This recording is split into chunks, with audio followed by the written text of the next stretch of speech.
kabila ng unos. Si Mang Juan ay isang matandang magsasaka. Nagtagumpay siya sa kanyang taniman dahil sa sipag at tiyaga. Sa isang malayang bukirin kung saan ay maraming pananim, ay sama-samang nagtatanim ang magkakapitbahay na sina Mang Juan, Maria, Ben, Ana at Pedro. Magandang umaga ang bumungod sa atin. Tama ka. Mukhang marami tayong aani. Dahil sa inyong sipag at tiyaga, ay nagtagumpay tayo sa ating taniman. Sa paglubog ng araw, pagod na pagod silang lahat. Kaya naman naisipan na nilang umuwi sa kani-kanilang tirahan. Sa kanilang pag-uwi, naisipan ni Mang Juan na makinig sa balita.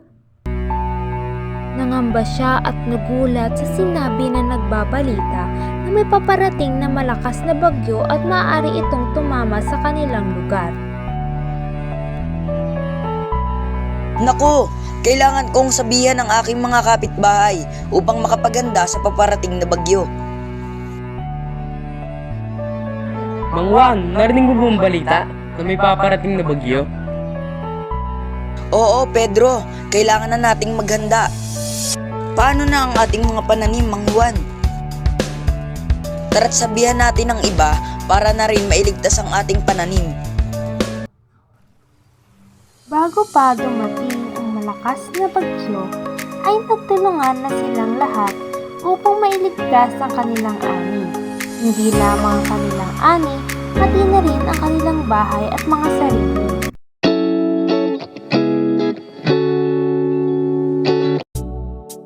Kung tayo'y nagtagumpay sa pagliligtas ng ating mga ani, kailangan na rin nating iligtas ang ating mga sarili. Maria, dalian mo ang paglalakad at humingi na ng tulong. Sige Mang Ben, hihingi ako ng tulong sa kabilang baryo upang doon muna patuloyin. Pagkatapos makahingi ng tulong mula sa kabilang baryo, si Maria ay agad na bumalik sa kanilang baryo upang ibalita na pinayagan sila na tumuloy pansamantala habang malakas pa ang bagyo. Sa tingin ko, kailangan rin natin isama o dalhin ang ating mga ani dahil baka sakali tumaas ang baha, hindi natin ito ang pakinabangan. Tama ka, Ana, sa iyong naiisip dahil ilang buwan din tayong naghirap at nagantay bago maiani ang ating mga palay. Sama-sama silang pumunta sa kabilang baryo upang doon na muna tumuloy. Pagkatapos ng ilang minutong paglalakad sa madulas at maputik na daan, nagtagumpay silang makarating sa kabilang baryo.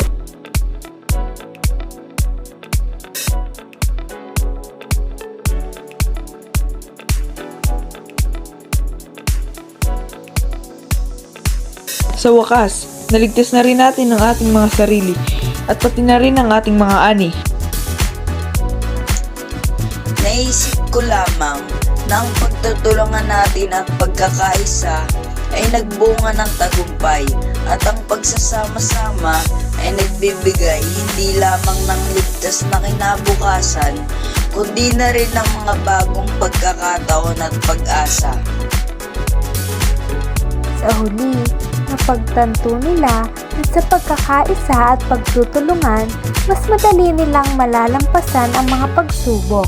Natutunan nila ang kahalagahan ng pagtutulungan at pagkakaisa ay nagdadala ng tagumpay kahit sa pinakamatindi at hindi inaasahang mga oras.